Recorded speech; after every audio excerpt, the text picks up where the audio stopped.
Hi there! Welcome to Kindred Mystic podcast with Tabitha Greco and Elizabeth Jaslowska.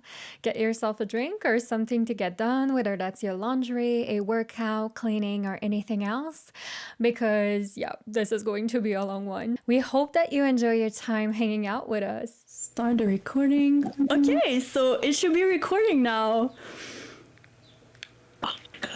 So glad we could make it! And do you have a drink? Cheers. Cheers. What are you drinking? I'm drinking water because I was out all day and it's really hot here.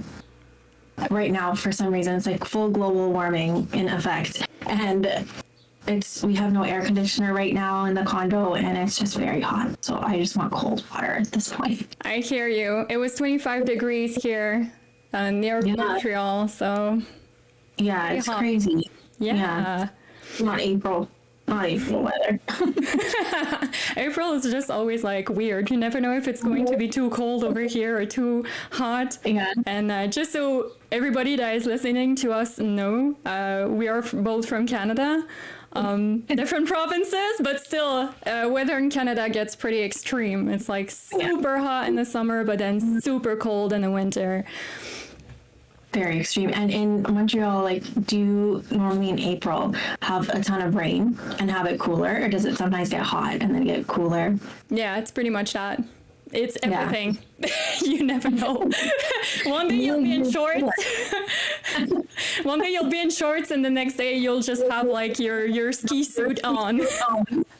You know, my favorite jeweler is in Montreal, and the company is called Sophia Zakaya. Oh, okay. Yeah, and all her jewelry is inspired by horror or astronomy. You know her? I know her because you know what? 2 years ago? No, was it 1 year ago? I think it was not last Halloween, but the one before. They wrote to me on Instagram and they wanted me to go do tarot at their shop. Okay. Yeah, and at that time I was kind of a bit nervous. I was a bit stressed to do this kind of event. I've read for people live before, but never for an event before. And so I was just a bit stressed about that, and so I just kind of left that opportunity on the side, but I looked at what they were doing, and they had tarot jewelry and stuff like that. It's pretty cool. I know that. Yeah, they're my favorite, and you're into horror and stuff too, right? They have a whole collection based off of that as well. I have my boyfriend gave me my dream necklace from there, and it's the Cup of Stars from, oh my god, no, it's completely lost the House on Haunted Hill, I think it is from. Oh, such a good show. Yeah. Anyways, so today, City Witches is the theme. Yeah, exactly. So, urban witchcraft. So, I was thinking about maybe we should kind of introduce where you and I are from, because you've told me by text, I believe, that you are originally from a city yourself, but then you moved out of it. That's right? Yeah, I'm from Toronto, so very big city, and now I live in another city, but just 20 minutes away, or maybe more half hour away, depends on traffic, and it's just different. It's a different vibe here. So it's not as busy, it's still established, but you get a lot more clean nature and nice place to walk, and it's just more quiet. It's totally different vibe and energy here. So you can be honest, you prefer that? 100%. Yeah. That's okay. I grew up in the thick of everything you could imagine, city life and all of the chaos that comes with it. So I'm just tired from it, and now this is the type of vibe that I want. But I always wanted to be out of the city. Always. Oh, I hear you. So where you live, it's kind of like an apartment? Yeah, it's a condo. So okay, so you have your own place outside as well?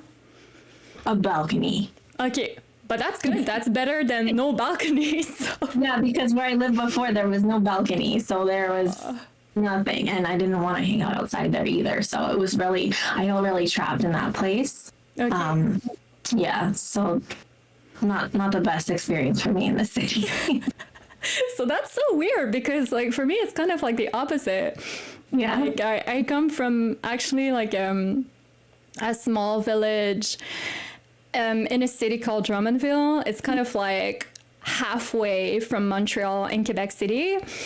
And so now the village where I come from, it's kind of like it's part of the city now because the city expanded so much like ever since I was a young child. Like I remember when I was a child, like where I lived, it was like all the neighbors knew each other, all of the kids in the streets play with each other. And it's like we had the woods behind my home where I could go play with my friends. Oh, look at that friend here is straight to coming to say hi.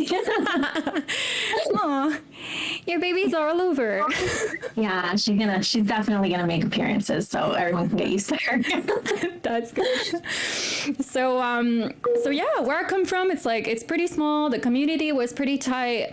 All of the people, you know, if you grew up at my age, everybody my age, we kind of know each other, or you know, even if we are not close to each other, we kind of see each other regularly in those public places. So it's kind of like very, yeah, it's a small space.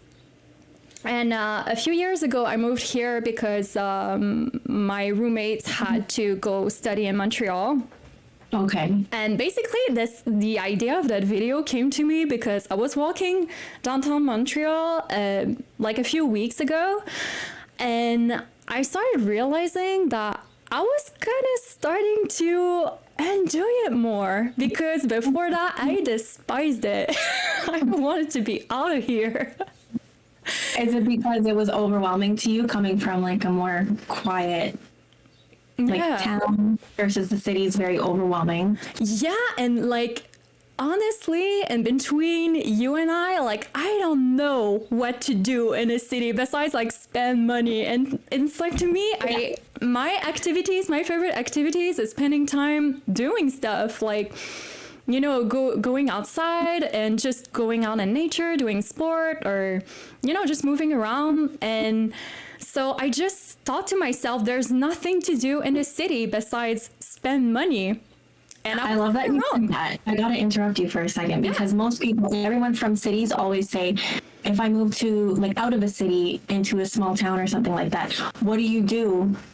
Where do you go? Like everyone makes it sound like it's very boring, but I feel like it takes you out of touch with nature and being outside when you live in a city. Like, yes, you go out obviously, but it's more like you go shopping, you go to a bar, you go like to gatherings with friends, and it's more entertaining. It's not like being in touch with the space that you live. Exactly. And I think that living in a city as well, like for me, being a person that likes it quiet, I like my environment quiet. I kind of like spending time on my own. When there's like crowded spaces of people, it tends to sometimes also give me a bit of anxiety depending on the place. Yeah. And so, yeah, I had to get used to all of that. And see, what is so weird is that like, I've been in many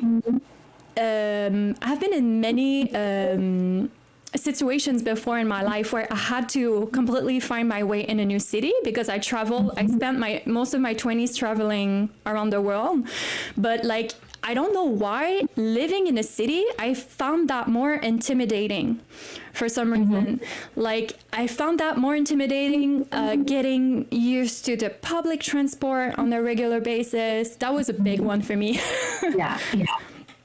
And, you know, especially like that's something that I wanted to talk to you about today as well. But especially when you kind of consider yourself like a very kind of like an empathic person, being in a room of 1,000 vibrations, it's just kind of overwhelming sometimes. Yeah, I have so much to say about that. What's coming up to you? So much to say. Goodness. So, growing up in the city, so I'm 31 now, I'll be 32 in July, and I only moved where I live now almost 2 years ago. Okay. So my whole life was in this crazy city life, and I call it crazy because, well, I think cities are just crazy, but I'm sure anybody would agree.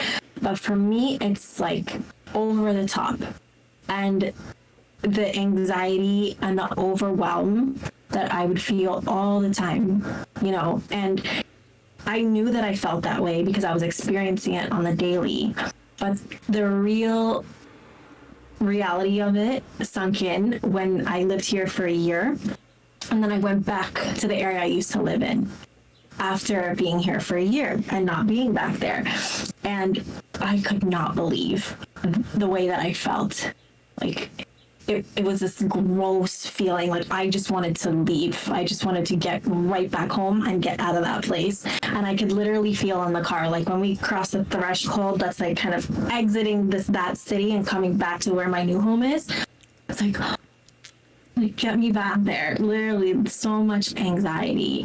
And I think about the like just my normal stasis when I lived in the city. I can reflect back on that, and it makes so much sense to me now, because now I feel so peaceful and calm all the time. And it sucks because I didn't have that ever for the entire duration of what, like 30 years living there. Right? Yeah. It's too many people. And I don't know. I don't know if the city like does something to people, because it's not necessarily people. It's like the vibe of it, because I could be in a room full of people on like one frequency and it'll feel one way. Of course, right?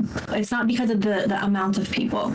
Yeah. It's like energy of the place, and then it's amplified by the amount of the people. That's very good what you said, because I do completely agree. Like there are events I've been at where there was like a lot of people when you go to certain shows, right? Or when you go to like, I used to love raves before, so you know, when it kind of depends on the energy of the space, and sometimes the energy is not dictated by the amount of people. Yeah, sometimes it's just the well, what I like to see it as, and I guess that this is how I started to see Montreal as, is that, and I guess that, you know, when you start like working with energies a lot, you kind of get to learn that, is that every space, like every room, every land, every home have its own like energy imprint, has its own like spirit. It's kind of like an energy or intelligence that sometimes works on its own. It does its own thing. Yeah. And so what I started to realize is that the first 2 years that I lived here near Montreal, I fought that energy. I kind of fought the spirit of the place.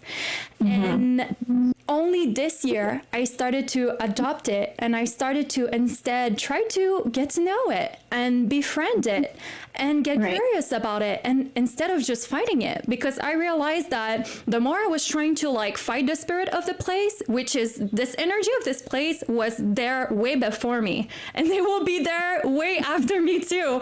So you know, so I cannot really change it. I can only control like here, my small space, my small apartment, and that's it.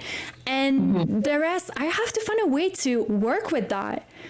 And I feel that like one big thing about like urban witchcraft, I think like, I guess that was like an awakening for me to realize that like I need to start to get to know the spirit of Montreal, because it's different probably than the spirit of Toronto, of Ottawa, of Quebec City. It's different than any other place, even the place I grew up at. And so just doing that like this year really changed the whole way that I started seeing the opportunities here for my witchcraft. And so instead of just like resenting this place, I started to grow a liking towards it and kind of see the perks of it, you know?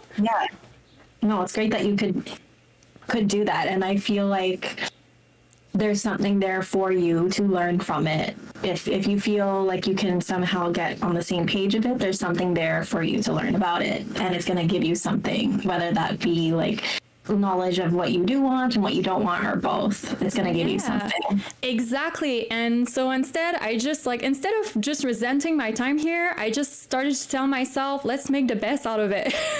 Yeah, and that's all you can do. Yeah. And because I hate like the fact that, well, I guess when I moved here, it was the start of COVID too. So this is important that I say that. Yeah, because it was a big lockdown here, and I don't know if you heard that on the news, but in Quebec here, COVID, it was pretty an intense thing.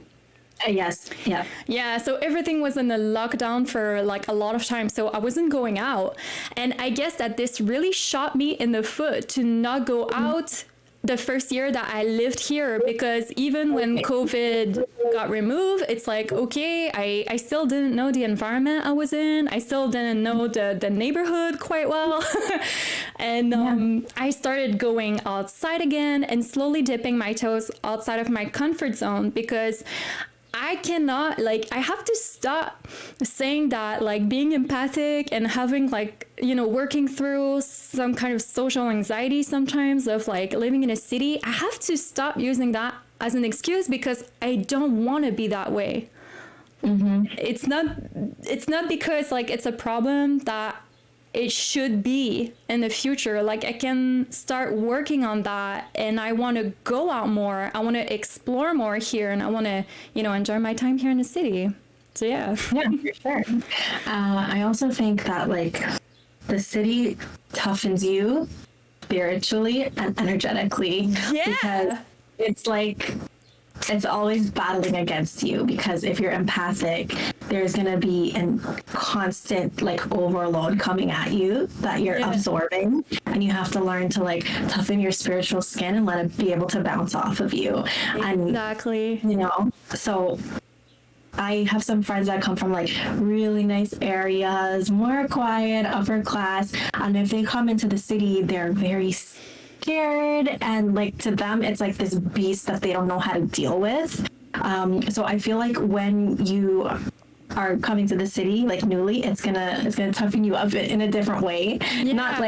Not so tough, you know what I mean? You'll be able to handle and learn I gotta put up that wall. I'm not gonna absorb this energy, and that's a huge lesson, to be able to be in a space that makes you completely uncomfortable and not have that change how you actually act or are on some sort of a level. Exactly. I think it's a training ground for that, for sure. You stole the words out of my mouth here, because that's kind of what I was struggling to express. But yeah, exactly. Especially if you're a sensitive person or an empath or someone that has to live with, any kind of social anxiety or stuff like that, I think that living in a crowded space like that can actually be a good spiritual training ground for you to like you said, learn how to not let that stop you from doing the things you want to enjoy and want to do. You're gonna get it anywhere, right? Since you come from a smaller town, right? Yeah. You're gonna encounter energies that you don't like, and it will feel bad. But I think it's nothing like the city.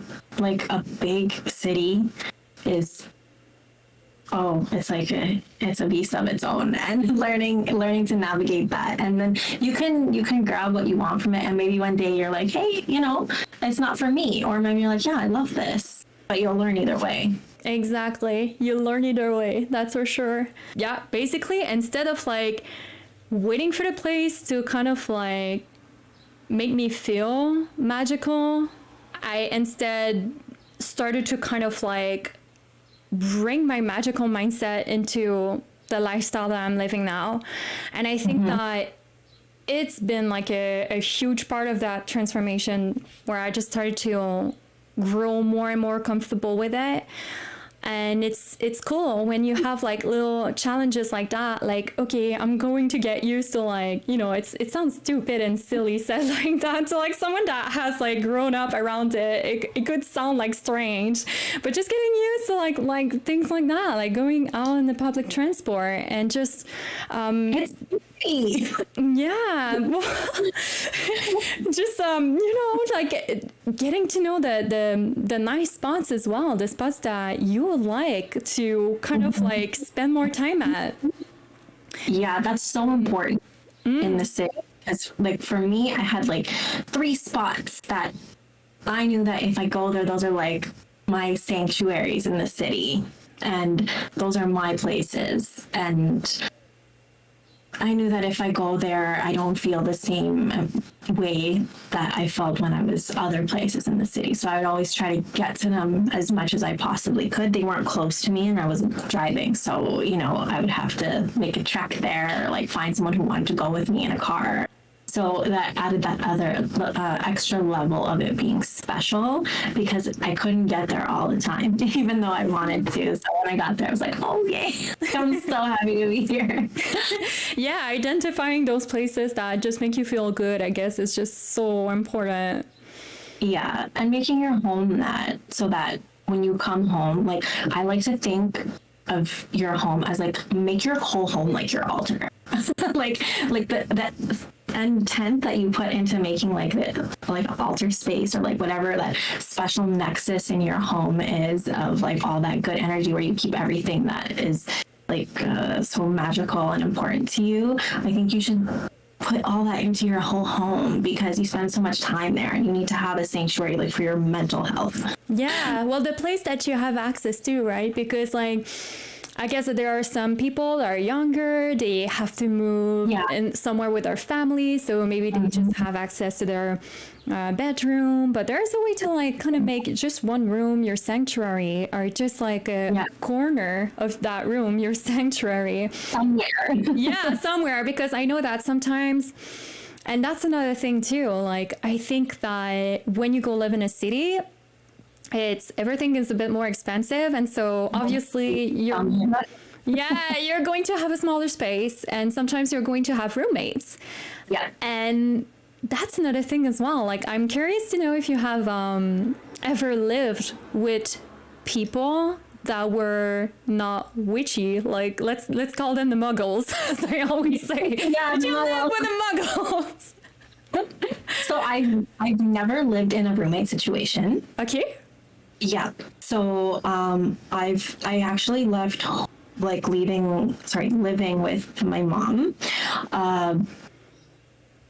quite young, quite early teenage years. And I have always been in relationships for the most part. So I always kind of ended up living with someone that I was in a relationship with. Yeah. And that's a whole other story for like for like another podcast. No reasons why the hell would I do that, but yeah, lots of healing going on this end. But I've definitely been with people who are less in alignment with my true self and my authentic self, and how I like to be. And yeah, it's a totally different feeling living with someone that is fine with you and accepting exactly who you are and your interests, and not questioning them, versus someone who is judging you and tells you that what you're into is stupid. Like I've experienced completely both, and obviously I'm sure anyone can choose the scenario I have decided to put myself in now, which is a positive one. Yeah. But I've definitely experienced living with partners who literally would say even meditation is stupid, so, and a waste of time. So that's so basic, right? Shit. If you think meditation is outwardly stupid and a waste of time, imagine the thoughts towards other things, right? Oh my god, yeah. And just that's kind of like, ouch. Like it didn't even happen to me, and I kind of like already kind of take that personal. It is. How can you not, like, I don't know, it's so strange. How can you not be into, because let's face it, okay, like my witchcraft, my spiritual practice, and yada yada, like no matter what it could be, even outside of witchcraft, I think that most of it is self-developmental. It is. Yeah, and so why are you into self-development, man? Like you don't want to grow, like you don't like learning about yourself, you don't like becoming a better person. Like that's so strange. That's what really, it kills me. Like one thing that irks me about this topic of like anything that people consider woo-woo, like literally from meditations and manifestations, spirituality, witchcraft, like any of this stuff. To me, people who practice this stuff are the most spiritually evolved, and they care the most about who they are and how they outwardly act towards the world and with other people, because you're constantly keeping yourself under like this microscope, not in a negative way, but you're always looking within. You're doing work all the time, right? And that doesn't mean that you're necessarily better by default than other people, but you're trying all the time. And so yeah, that just really drives me nuts that people don't see that part of it. They're just like, you are a devil worshiper. Man. Anything that has that label. Yeah, I feel like so lucky, see, because like I never had to go through that. Like with all of the roommates that I've had, I never had, well, I guess it's because I always live with friends too. So these were people that I kind of knew beforehand. But even like one of my current roommates right now, like I remember when I first moved with him in the other city I lived in Drummondville. Well, in the other town, it's like I had to tell him, because it's funny because we had like a close friendship and he kind of knew that, you know, I was into spirituality and stuff like that, but it's not something that I broadcast, you know? It's not like I continue, we start being friends and I'm like, yeah, you know, I do witchcraft. Like if it doesn't come on the table on the subject, I'm not just going to like shove it down your throat every single day that, you know, I'm a witch or whatnot. But it's like, I kind of had to, you know, like get on the table if I was to move with him. And so I told him, you know, the stuff that I talked to you about before, like, you know, about the rituals, you know, the spiritual routines and stuff like that. Like, I had to tell him, like, this is really serious. Like, to me, it's like a big part of my private life is that. So don't jump after that seeing my bedroom, because you go inside of my bedroom and if you're not introduced to that kind of stuff, you're just going to think that it's just crazy in there. Like someone would just walk in there and be like, what the fuck are you doing? So, you know, I had to kind of like introduce him to that slowly. But he was just so cool with it, and he was just so supportive, and he grew a liking to it. And now like today he's just like so into, well, not so into, but you know, he's interested in astrology.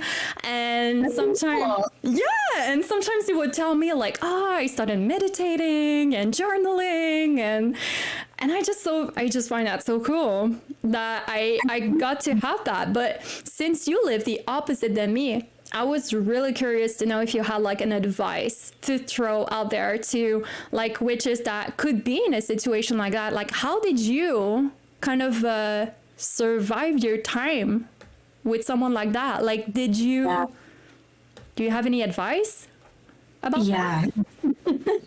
So first I'll just share like a very little bit about myself so you understand. So I was not raised with any sort of religion. I wasn't baptized, like zero. Like my parents are atheists. So like I come from a completely clean slate, and they were like, you know, they call me Tabby. Tabby can do whatever she wants. They don't care. She can experience life and choose her own way, you know? And so when I was young, I was always attracted to anything that had to do with magic or like anything in that realm. I was just fascinated. And we have a very close family friend who, she was like she wore like these really long, flowy, like bohemian skirts, and her house had like a crystal ball, and she had a chest full of tarot decks, and like, so I was fascinated. Yeah. And I'm gonna send her really good energy right now because she is fighting cancer right now. So all the good energy and love towards her. Her name is Janet, and me and my best friend would just, go towards her stuff as much as possible because we were both into the same type of thing. And she would like pull out her tarot deck and show us like read a little bit of your cards and like your palm. And she was a big influence. Not that she directly influenced me like be into this, but she kind of solidified like, yeah, I'm into this stuff. Like this is what I'm interested in. I don't know why, but I am, And made it okay for you. Yeah, exactly. That's true. And so going into like getting older, I in high school was like a full-blown goth, like latex, stiletto, shave my eyebrows off, draw them on, like short, spiky hair, every color of the rainbow. I listened to death metal like Behemoth and Cradle of Filth and like stuff that I can't listen to anymore just because I can't. But I was like a hardcore metalhead goth, and it was funny because I was really soft, like my persona, and people were always scared of me when they saw me. And so I always had to deal with like that dichotomy of, I think she looks terrifying, but when I talk to her, she's so nice. They didn't match for people. Yeah. So you had a hard shell, but tender heart. Oh, exactly. So I used to deal with a ton of judgment and even hatred from people in school or people on the bus because I'm taking the bus to school every day in the city. And yeah, that was really hard because it was like, this is just an aesthetic. Like it's not making me a bad person, and like I'm sorry that this is what I like, right? And then at some point I got just shamed so much by all the muggles and the norms, in school. And I eventually just changed everything back to being completely normal. Like I used to have tons of piercings in my face, like here, like I was covered. And I took a hard time imagining you. I know, I'm a different person. You look very sweet. Like it's not a bad thing, it's a good thing, but you look very sweet. Yeah, now the only thing left on me is like that can show anything of that is like tattoos. Yeah, so that was huge for me. I'm a sensitive person, and it was hard for me to like deal with it. My best friend, like I mentioned, she's into this stuff too, but she's an Aquarius, and she's a hard ass like. She's aqua like me. She's more like you, yeah. Like this is the way I am. Like I'm the rebel. I'll show you. She doesn't care. Yeah, like it's just so funny because me too. I've been through the same situation in you. Like lots of bullying in high school because I had like you. Like I had like a very eccentric look. Like I always had like crazy hair colors, always like wearing my long hairs, I was very assertive in my style, and as a person too, I was like very outspoken, like kind of like I still am today. And it's funny, whereas everybody had a phase, like a metal phase or an emo phase or a goth phase, like me, it's the opposite. Like I had a vanilla phase. I had like a vanilla phase when I hit like my 18 years old, kind of like 18, 19, 20s, 20. And it came from all of that, like all of the bullying and stuff like that. It kind of like led me to repress a lot of myself. And as I started to grow a bit more older and started, working on my mental health, working with spirituality, I just came back the child that I was. And it's just like, now it feels so good to be more and more liberated with that. Like even with my tarot business, like this year, I really started like putting myself more up front because that's who I am. And I just think that instead of trying to suppress that to fit in, I just thought to myself, instead, I'm going to be my own niche. I'm going to be my own subculture of a subculture. And I guess that my tribe is going to find me. Like, yes, there's not a lot of us, you know, that sometimes in the who are still, because, you know, like even a spirituality, like things like metal music and just like the just hard rock culture in general, it's sometimes it's still comes with judgment. People think that you're less spiritual or you're less you know, people have all sorts of weird beliefs, you know, based on appearance and based on style, based on the aesthetic, and it's just not true. So yeah, no. I am that I am that I am. That's for sure. Aquarius are like that. So I have a story which piggybacks on this good, and I think there's like a positive lesson in it that still goes towards your question. So literally just a couple of months ago, so like I keep all my tarot decks and things back here. This is kind of like my altar space in my home. And we had some friends come over, and they're basically like my friends through my boyfriend, because they're my boyfriend's friends, right? Yeah. And I started ripping everything off of the shelves. I took everything off before they got here, and my boyfriend was like, "What are you doing? Why are you moving everything?" Like, and I was like, "I want to move everything." Like everything in me was like, "Put it in your bedroom." You didn't feel it? Don't let them see it. Yeah. And he's like, "Why? Like, it's fine. Like, nobody cares." But me, I remember some questions that they asked me before that gave me a level of discomfort to show them like my sacred stuff, basically, like stuff that's really important to me. And to me, like this whole area like provides my home with a certain energy. Like I feel like I put so much into it, and it gives into my home, and it's important to me. And I didn't want to be in a position where I had to like defend something in my own home that I know the person's not going to understand, no matter how much I try to talk about it. Like for me, and that was hard for me to do, because I'm thinking, "Oh, Tabby, you're being so inauthentic right now. Like you're hiding yourself." And I was battling, what do I do? Like, am I doing the wrong thing or the right thing? And then when they got here, something happened that made me think like, no, that was the right thing.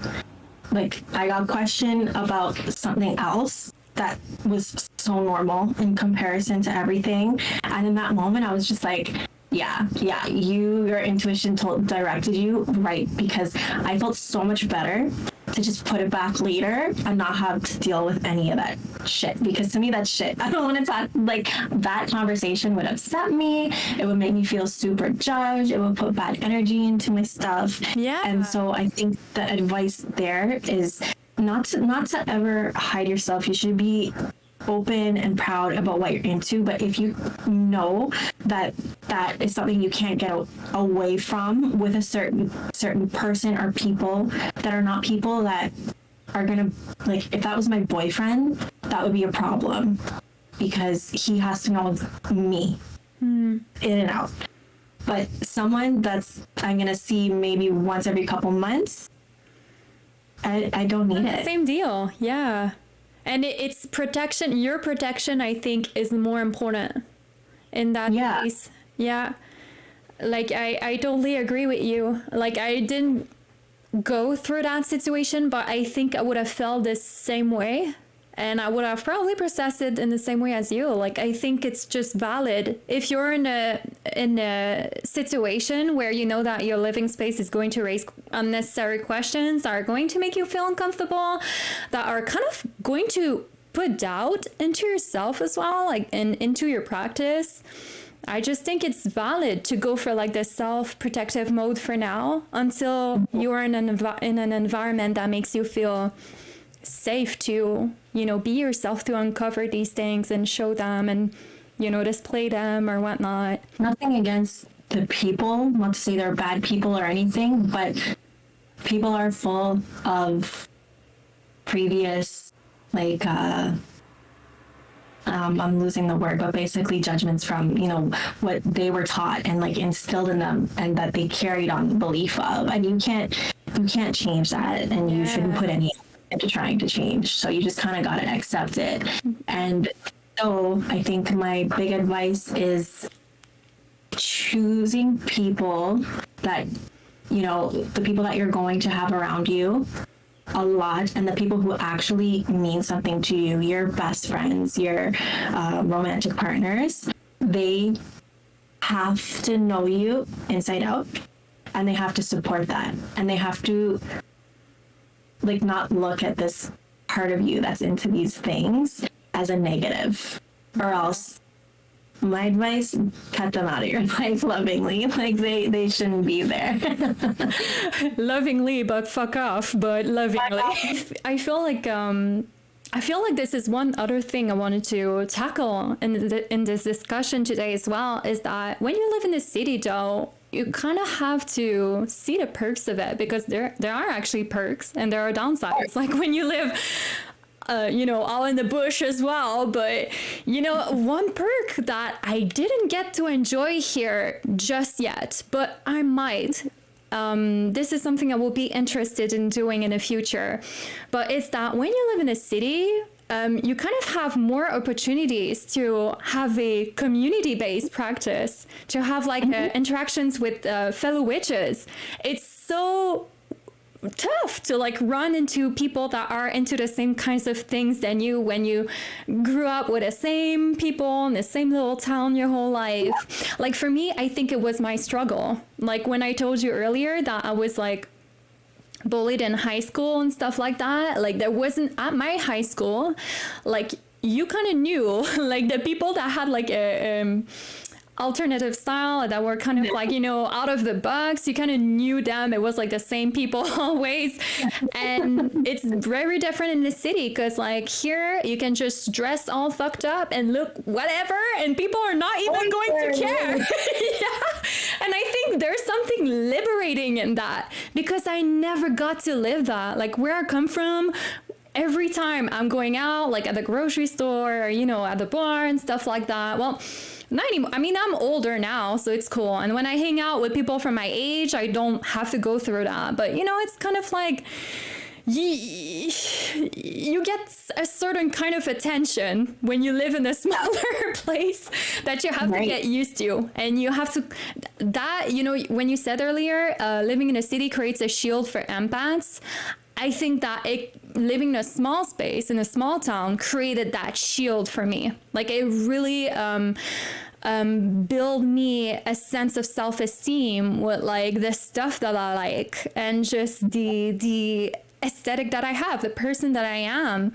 And now here in the city, I feel like it's a lot more liberating, because like a lot of people are into all kinds of stuff, all kinds of interesting artistic endeavors. And especially Montreal, here where I live, Montreal is a very, very eclectic city.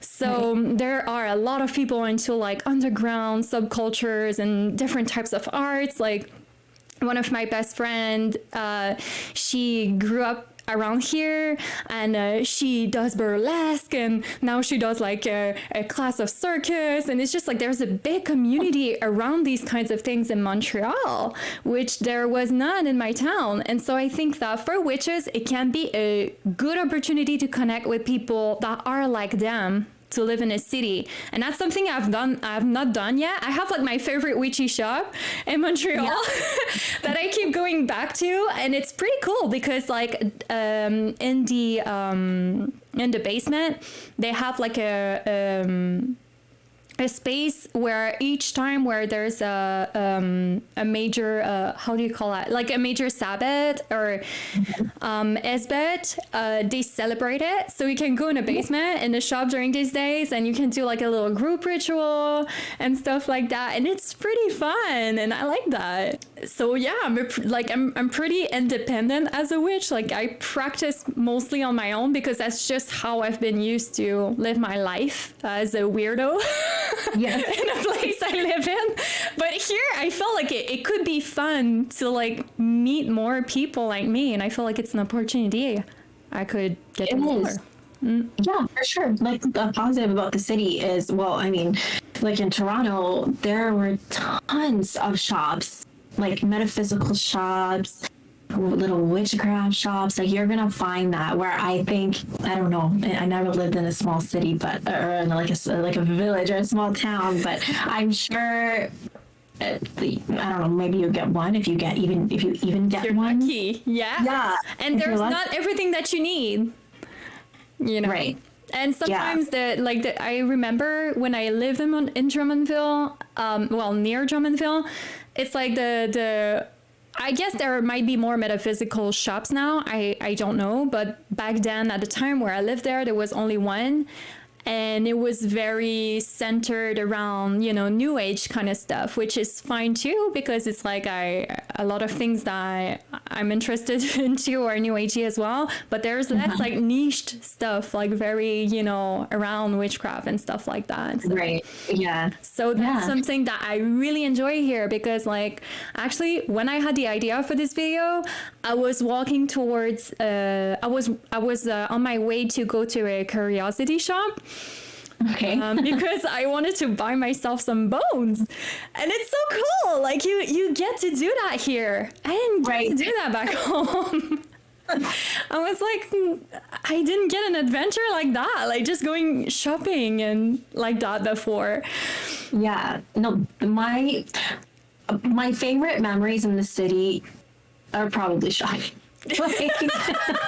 like especially when I was a teenager, an older teenager in my 20s, and I was still like into my very alternative dressing phase. Like I had a few stores in particular, like there's one called Borderline that's on Queen Street West, and like the owner was so cool, and like I hated going to school, so I would just like up school with my boyfriend and our friends, and we would go to Borderline and like hang out with the shop owner and try on all the clothes, and like it was just, I don't know, there was a strong sense of like, yeah, you're a weirdo and I'm a weirdo and you belong here. Yeah. Right. And that was fun. So I think in the city the trick is you gotta be outgoing, and you gotta find your confidence, because in cities people are less likely to talk to you than like a smaller town where everybody kind of knows each other. It's like you never know what's the intention of the person that is going to stop you in a street, basically. Yeah, that's for sure. And you kind of gotta be, that's something that changed in me too. Like, because where I'm coming from, everybody telling each other like hi in the streets and stuff like that. And that's kind of what I was doing here until I realized that nobody was fucking answering me, listening to me. Nobody talks to each other. Yeah, and the people that do, sometimes it's like you get into weird situations you cannot get out of, and then after that you're traumatized, and you're like, okay, me too. I'm going to put my blinders on. There's definitely city blinders, and so it's such an experience. Like I used to say, like every time that I went like downtown, basically is what we say here, to get to that area, and went on the public transit, like I would come home with 5 amazing stories, but like stories that also traumatized and scared me, but they make great stories for other people to listen to. Like like big things happened all the time. But I was also, Toronto's like a huge city, absolutely chaotic, like such a mixed bag. So. And you kind of become numb to it too at a certain point. It's just like, by that time I've seen everything. Yeah, my mom still to this day, like, because she takes the transit, and our transit here is getting like in Toronto, I should say, is getting increasingly crazier by the week. Like it's wild.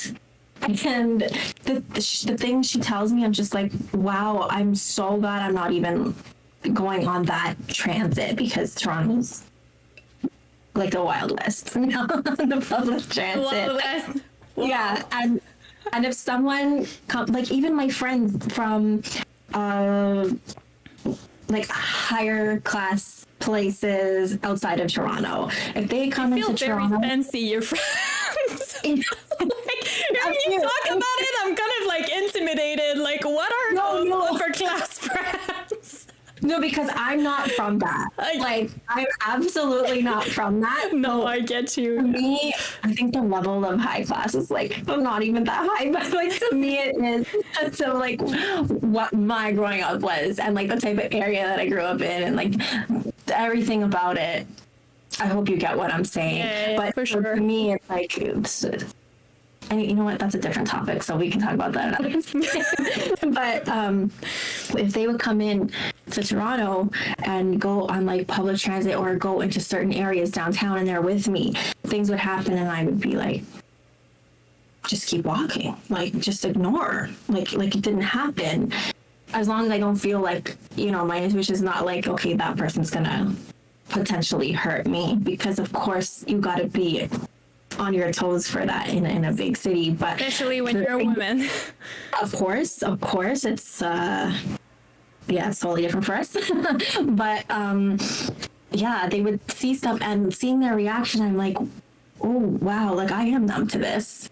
I can see how that's a normal reaction to what's happening. And yeah, and me too. Like I that's do you sometimes talk to yourself like, hey, I don't want to become like that? Like me, that's something I'm telling myself sometimes. I'm like, hey, I don't want to become numb. Like I don't want to become like my social the part of me that is able to socialize, that loves people, that doesn't discriminate or doesn't judge people. I don't want to get rid of that.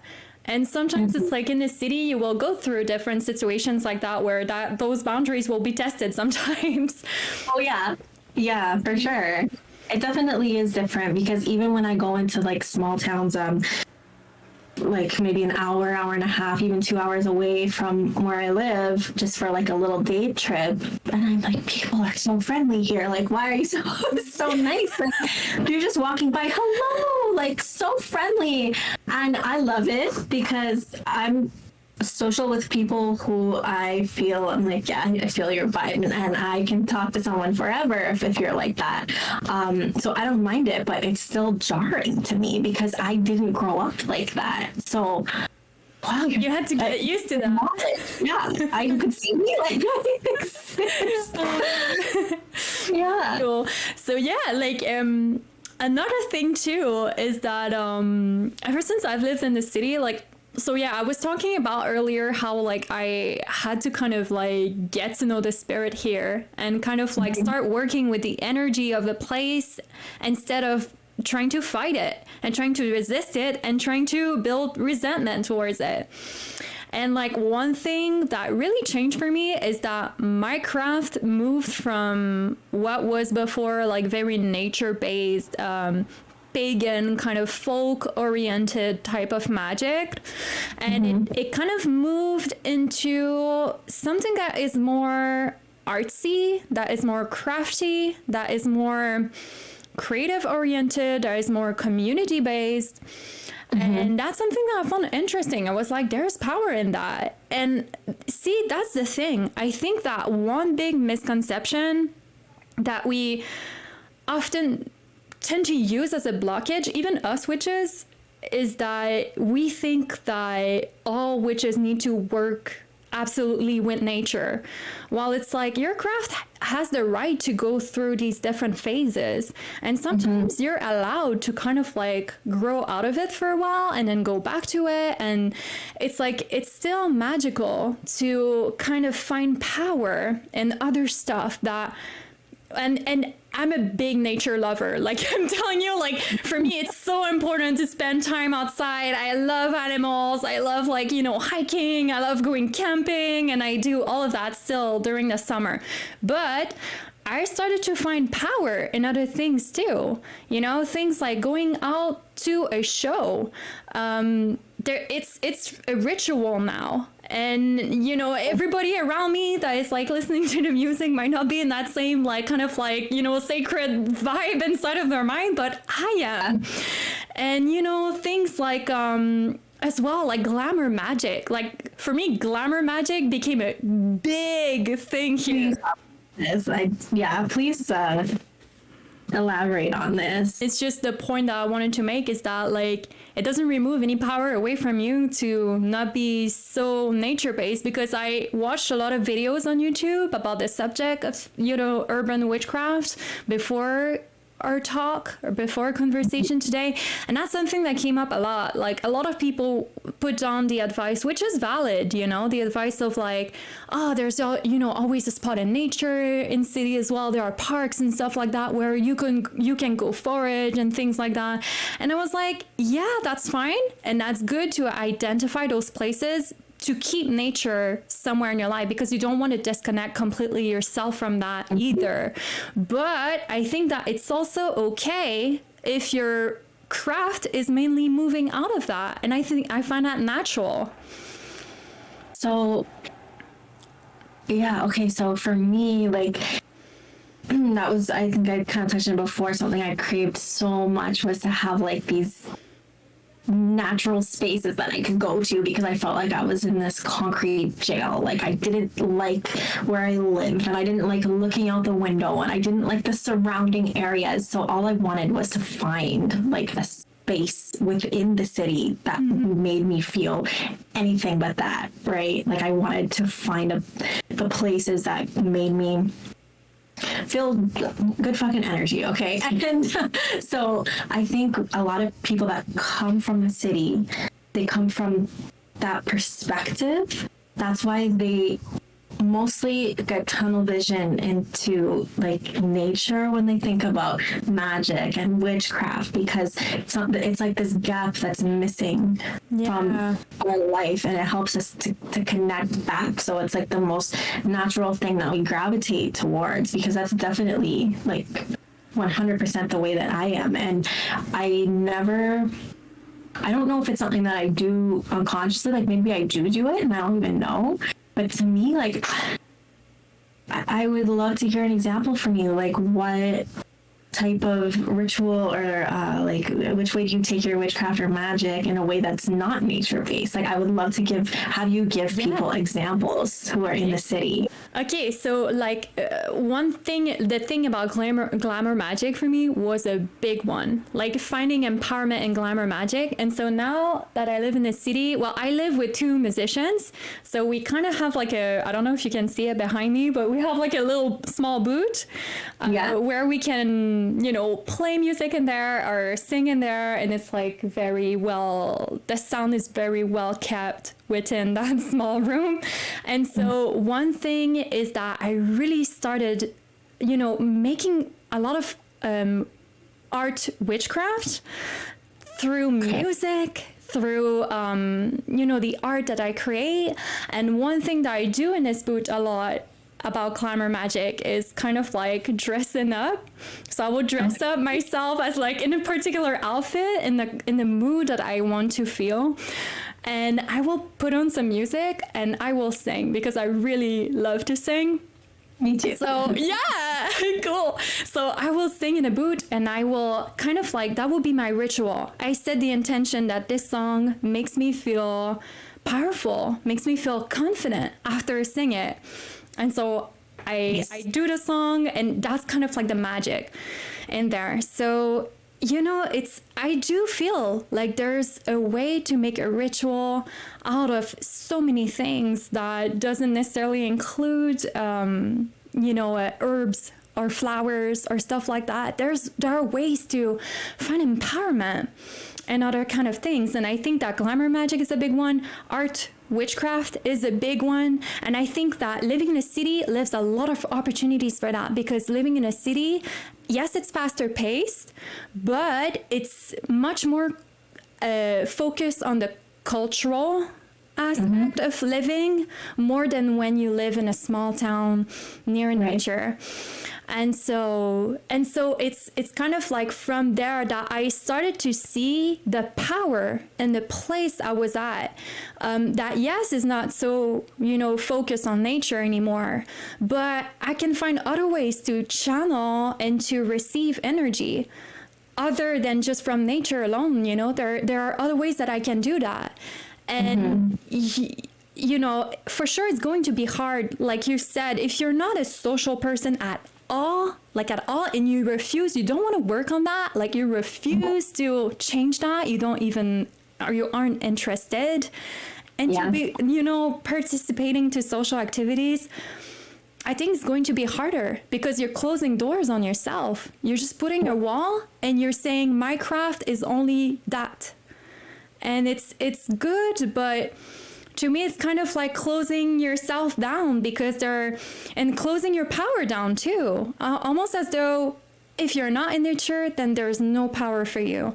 And I just think that's not true at all. Well, like something, I literally just made like a little YouTube short or TikTok out of it the other day. Like, so that's why, like, sometimes you just do stuff every day that you don't think of. And it's like, oh no, I am doing that. Like, for example, something small, like the rings that I wear all the time. Like I don't just take them off and put them anywhere.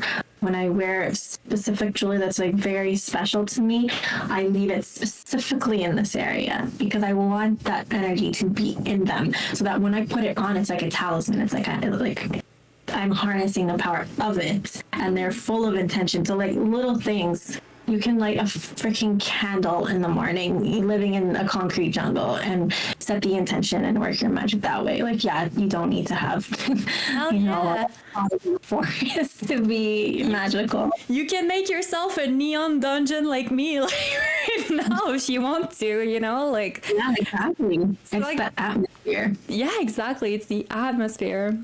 Exactly. It moves into the colors, right? Like for us too, like me and my boyfriend, we love neon stuff. So like I have like these neon tiles behind my desk, and we have a couple other lights throughout the house. And like I love the colors purple and blue. They're like my soul colors, right? And when I always leave them usually at that, and that sets that atmosphere. To me, those colors make me feel a certain way. They also have to do with like, you know, obviously your like freaking high priestess energy, like your third eye, your higher intuition, your higher self, your higher knowing. So I like to have those colors around me, and that represents magic in another way as well. Maybe it's an orange for you, maybe it's pink, whatever, you know. Yeah, for sure. Bringing plants inside of your home too, life-changing, man. Like these guys that I live with, it's fucking a good chance for them that I live with them, because otherwise here will be so bland. Right? And sometimes I make jokes about that, like I tease them a little, because I'm just like, there will be no plants here. There will be like, you know, I was like, guys, what are you doing to leave that wall just bland vanilla, and you're feeling good with that? Like, I'm not. I'm the same way. I have so many plants, and whenever we go anywhere, like me and my boyfriend shopping that has a plant section, he'll literally just like grab me and like drag me away, like, Tabby, we can't get any more plants. Like, oh, we don't have space for any more. It's like, you need to now buy a new table to put the plant on because there's no more space for them, you know? Yeah, you want to have more fun, like, you know, city witchcrafting your way through life, like, get a hold on your local markets. Like, this is something, local markets for plants, man. So fun. The markets are great in cities, and there's so many great art ones, and that's where you're going to find all the little small businesses and the creators and the really unique items that are, they're awesome, the markets, and they're all the time in big cities. Yeah. Which is... And there are places too, like we were talking about earlier when you asked me, you know, what do you do like without nature, whatever. But I do think that there are holy places that I've identified and found in Montreal that kind of hold a special energy to me.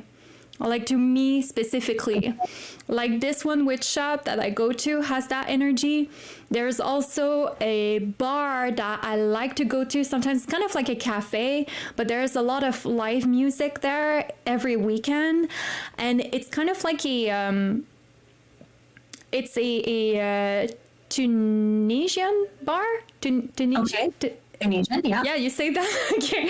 So it's kind of like a shisha bar, but it's also a cafe and with live music. And when you go in there, it's like the ambience, man, like the vibe, like everybody is so relaxed. Everybody is like sipping their little Turkish coffee for like hours and on, and like the mint tea there.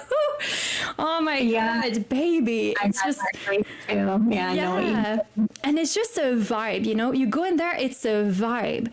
And I just think that there are places like that sometimes that you can find in particular cities that have their own unique, like, and it kind of, it can become like an experience going in there. And to me, there's magic in that. There's spirituality in that, and like offering yourself an experience, like going out to like a certain event or to a gallery, like a gallery, an art gallery. It can be a whole spiritual experience of like drawing inspiration. Yeah. And you know, like cities are so artistic, so there's a way to like draw so much inspiration from there. So yeah, it's not inspiration from nature, but it's inspiration from other things, and it's cool too. Yeah, for sure. My favorite place in the city, kind of like what you're describing, it was a tea house, and I think it was a Czech style tea house, and it was amazing. It still exists, but it has different owners, so it did change. And anybody who lives in Toronto and knows this place, I'm talking about Bampot. And you hooked me up if I go back to Toronto now. This place is like, it has a piece of me because I have had like such amazing talks with friends over, like, because what would happen is it was such a unique place. It's in an old house, and it's they have a huge menu of tea because it's a tea house, but they had like a little bit of food and stuff. And when you walk in there, it's bohemian heaven, and it's like little nooks created everywhere, and carpets and pillows. There's basically no there was like 2 tables, but everything else was nooks.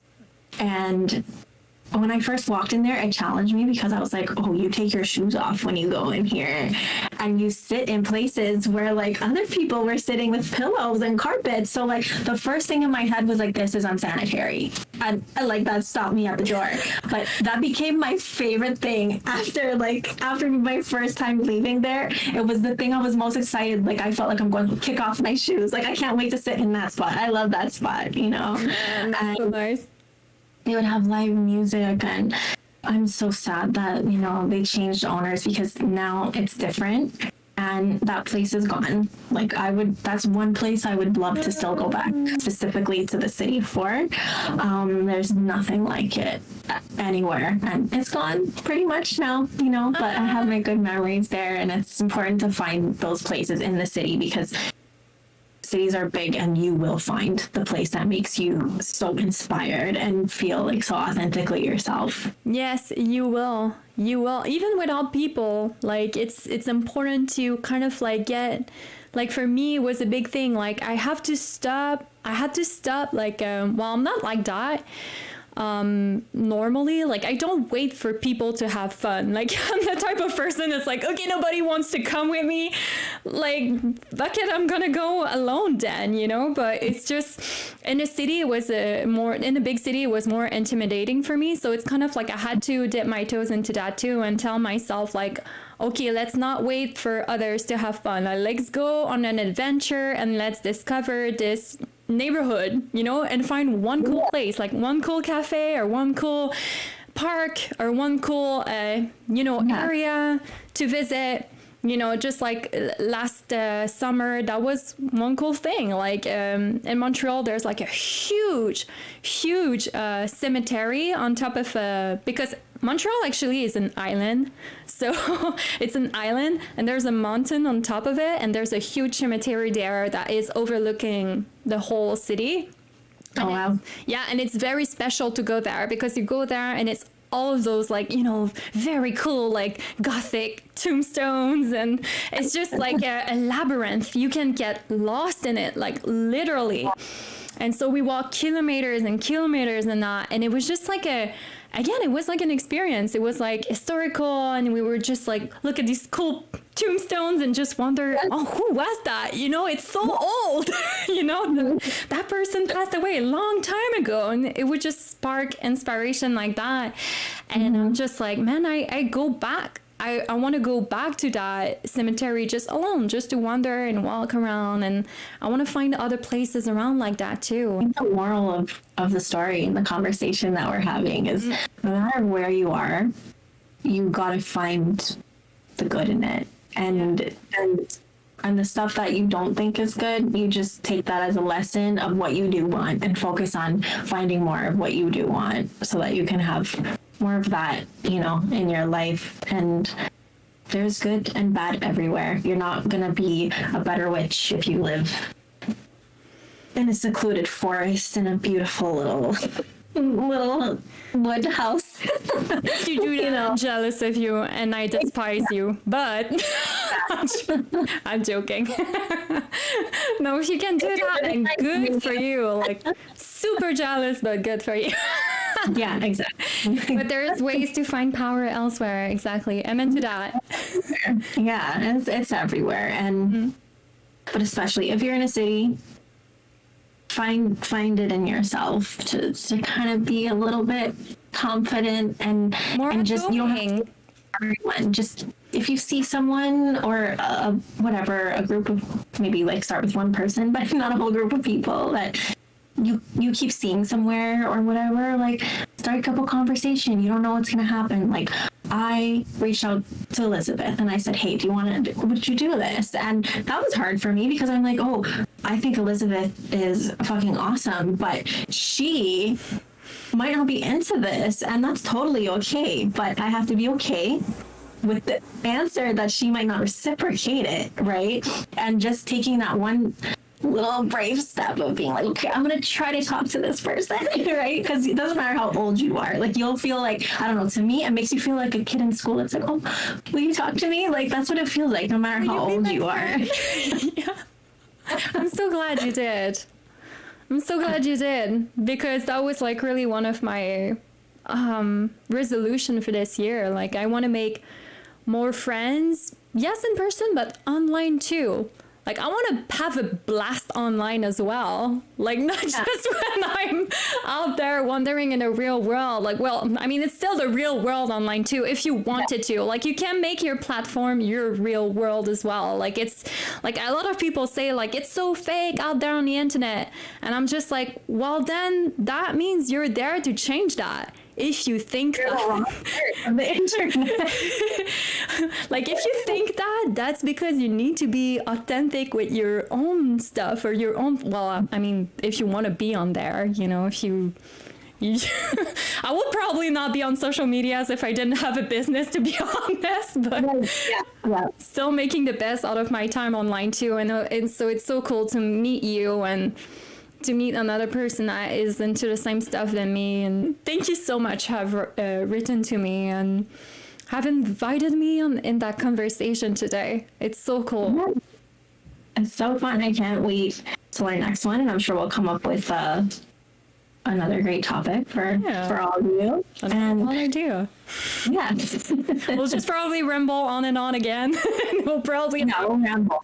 Yeah, around the circle, but still, it's a podcast is there for that. That's what podcast for. But for now, you guys, go follow Tabitha at Sweepy Oracle on Instagram.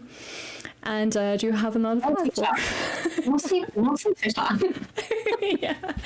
And we have one platform for the podcast as well. It's Kindred Mystics. I don't even you say you say it. Because that's so cringe right now. I don't even know what's the name of our Instagram. What's our podcast called? What's our podcast again? So thank you so much to everyone who went on this City Witches journey with us. We hope that you got something valuable out of this. And I'm pretty sure that there's going to be a place to leave comments. So if there is, let us know what your experience is. Do you come from a city? Do you come from a smaller town? What's your experience? Did anything that we say resonate with you? We'd love to hear from you. Please follow and like this if you can, depending on the platform. right? We have a lot more good stuff coming from you. And if you want to stay up to date with Kindred Mystics, as well as Elizabeth and myself, all the social links will be down in the description, wherever it's going to be. So the Kindred Mystics, we're going to post all the like updates and things like that on the Instagram. And if you want a reading from Elizabeth, you can check out her Etsy shop. We will have them there. I've had readings with her. She's absolutely amazing. If you want a reading with Tipita as well, I have a shop, lots of little handcrafted, witchy, magical centered goods, and yeah, all of the information for Madame Liz Tarot Parlor and Sweet Pea Oracle will be down in the description. So thank you so much again, everybody, for spending this time with us, and we'll see you in the next one. thank you, everyone.